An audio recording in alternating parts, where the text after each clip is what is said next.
नमस्कार। कोरोना से जुड़े इस खास शो में आपका स्वागत है। मैं हूं अदिति राजपूत। इस शो के जरिए हम कोरोना से जुड़ी नई नई जानकारियां आप तक पहुंचाते हैं। हम सब जानते हैं कि कोरोना बीमारी लगातार बदल रही है। हमारी कोशिश ये है कि आप ये जान सकें कि दूसरों की किन गलतियों से हम सीख सकते हैं और खुद को और अपनों को हम बचा सकते हैं। देश विदेश के जाने माने एक्सपर्ट से हम बात करते हैं और ये भी आप तक पहुंचाते हैं कि क्या अफवाह है और क्या हकीकत है। आपके सवालों के जवाब भी देंगे हमारे एक्सपर्ट, तो बने रहिए हमारे साथ। आज की अब हम टॉप स्टोरी का रुख करेंगे। कोरोना की वैक्सीन को लेकर कल शाम एक बड़ी खबर आई। जो लोग इंतजार कर रहे थे कि वैक्सीन आते ही उन्हें लगेगी और वो सुरक्षित हो जाएंगे, उनके लिए ये खबर एक झटके से ज्यादा और कुछ भी नहीं। सरकार ने साफ कर दिया कि कोरोना वैक्सीन सबके लिए नहीं है। केंद्रीय स्वास्थ्य सचिव राजेश भूषण ने कल प्रेस कॉन्फ्रेंस के दौरान कहा कि सरकार ने कभी भी पूरे देश के टीकाकरण की बात नहीं कही है। इसके बाद प्रेस कॉन्फ्रेंस में बैठे Indian council of medical research के महानिदेशक डॉक्टर बलराम भार्गव ने कहा कि एक तय आबादी को ही वैक्सीन लगाई जाएगी। कोशिश वायरस के ट्रांसमिशन चेन को तोड़ने की है ताकि पूरे देश की जनता को वैक्सीन देने की जरूरत ना पड़े। आपको सुनवाते हैं वो दोनों बयान। हम आगे आपको सर, मैं एक चीज आपसे जानना चाहता हूं कि जैसा कहा जा रहा है कि 2021 की शुरुआत में वैक्सीन आ जाएगा, तो उसके बाद सरकार ने क्या आकलन किया है कि पूरे देश का टीकाकरण करने में कितना समय लग सकता है? पूरे देश के टीकाकरण की बात सरकार ने कभी नहीं की है। I just wanted to make that clear. मैं बार बार ये कहता हूं कि इस प्रकार के जो साइंटिफिक विषय होते हैं, साइंस से संबंधित विषय होते हैं, उस पर जब हम चर्चा करते हैं तो ये बेहतर होता यदि हम पहले इस तरह की जो तथ्यात्मक जानकारी है, फैक्चुअल इंफॉर्मेशन, उसको हासिल कर लें, उसके बाद फिर विश्लेषण करें। तो पूरे देश के टीकाकरण की बात कभी नहीं कही गई है। Our purpose is to break the virus chain of virus transmission.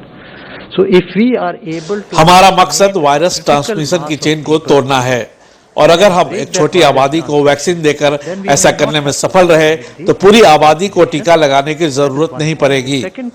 Mask की भूमिका भी बहुत अहम है और यह टीकाकरण के बाद भी जारी रहेगा क्योंकि हम एक छोटी आबादी से शुरुआत करने जा रहे हैं। because we are starting with a small population at a time.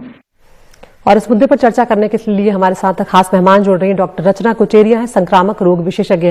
Doctor रचना, आपका स्वागत है इस शो में हमारे साथ जुड़ने के लिए। डॉक्टर रचना, सबसे पहले यही सवाल पूछेंगे, ऐसे कई लोग जो इंतजार कर रहे थे और हम जानते हैं कि पूरी दुनिया में तमाम लोग इंतजार कर रहे थे कि वैक्सीन आएगा, अब उनके लिए कहा जा रहा है कि हमारे देश में कम से कम सबको वैक्सीन नहीं दिया जाएगा। इसे आप किस तरह से देख रही हैं? और दूसरी बात, जब चेन तोड़ने की बात की जाती है डॉक्टर रचना, तो सवाल ये भी उठता है कि जब मार्च में इतने कम मामले थे, हमने लॉकडाउन जैसी बड़ी चीज लगाई, तब हम अगर इस चेन को नहीं तोड़ पाए, तो अब जब ये पता ही नहीं है कि कहां से फैल रहा है, क्योंकि अब हर जगह कोरोना है, तो ऐसे में ये चेन तोड़ने की बात कैसे प्रैक्टिकल लगती है? धन्यवाद आपका मुझे आमंत्रित करने के लिए। तो पहली बात मैं आई थिंक चेन तोड़ने से ही शुरू करती हूँ, जो आपका दूसरा सवाल है। उसके लिए पहले भी और आज भी सबसे जरूरी मास्क ही रहेगा। मास्क, डिस्टेंसिंग यानी कि स्पेस बनाए रखना और हाथ धोना। तो मास्क तो बहुत जरूरी रहेगा। जब भी वैक्सीन आएगी, जिनको भी लगेगी, मास्क जाने वाला नहीं है और जाना भी नहीं चाहिए। मास्क भी एक वैक्सीन है, मास्क को भी एक वैक्सीन की तरह देखना चाहिए।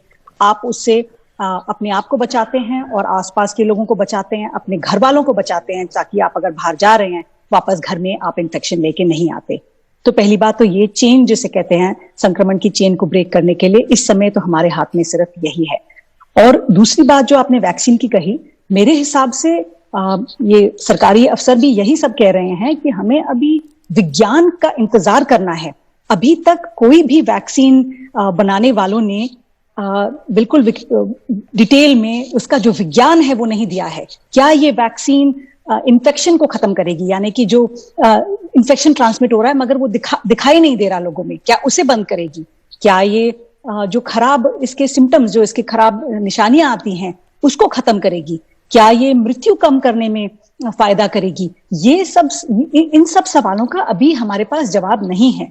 तो जितना भी अभी मेरे हिसाब से जो ज्ञान अभी है हमारे पास, उस हिसाब से सब सरकारों ने, हमारी ही नहीं, बाकी यूके वगैरह विदेशों में भी इसी तरह की प्लानिंग चल रही है कि पहले जो सबसे, या तो जिनमें इन्फेक्शन होने के चांस ज्यादा हैं, संक्रमण होने के चांस ज्यादा हैं, वो फ्रंटलाइन वर्कर हुए, जैसे कि हेल्थ वर्कर, डॉक्टर, नर्स हैं, और भी जो लोग अस्पतालों में काम करते हैं, जो बाकी आपके सुरक्षा हैं, पुलिस हैं, फ्रंटलाइन वर्कर जो आए दिन खड़े हैं सामने। तो उनमें इन्फेक्शन होने का चांस ज्यादा है, पहले वो, और दूसरे रंग पे और साथ ही साथ में जो आते हैं जिनमें डॉक्टर रचना, लेकिन यहीं पर ये सवाल भी आएगा जब आपने कहा कि पहले किसे दिया जाना है ये तय किया जाएगा, और ये सरकार जिस तरह से कह रही है कि जो कमजोर लोग हैं, जो वल्नरेबल हैं, या फिर जो फ्रंटलाइन वर्कर्स जो कि बहुत ज्यादा एक्सपोज्ड हैं, जो लगातार बाहर हैं, उन लोगों को वो प्राथमिकता में होंगे। लेकिन जिन लोगों को नहीं दिया जा रहा है उनको नहीं देकर भी तो वल्नरेबल ही हम बना रहे हैं ना, इस तरीके से अगर हम वैक्सीन नहीं दे रहे हैं तो। मेरे हिसाब से किसी ने ये नहीं कहा है कि उन्हें वैक्सीन नहीं दिया जाएगा।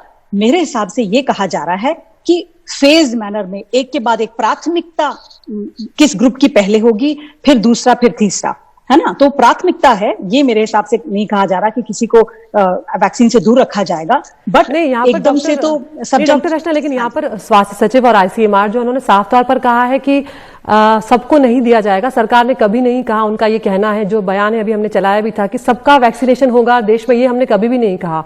कोशिश ये रहेगी कि वैक्सीनेशन शुरू किया जाए, जो वल्नरेबल हैं उनको दिया जाए, और उसके बाद इस चेन को तोड़ा जाए। तो इसीलिए मेरा ये सवाल था आपसे कि ये लॉजिक कहाँ बैठता है? ये चेन तो अब टूटती हुई नजर आती नहीं, क्योंकि जब कॉन्टैक्ट ट्रेसिंग ही नहीं हो पाएगी तो हम पकड़ेंगे कहाँ से?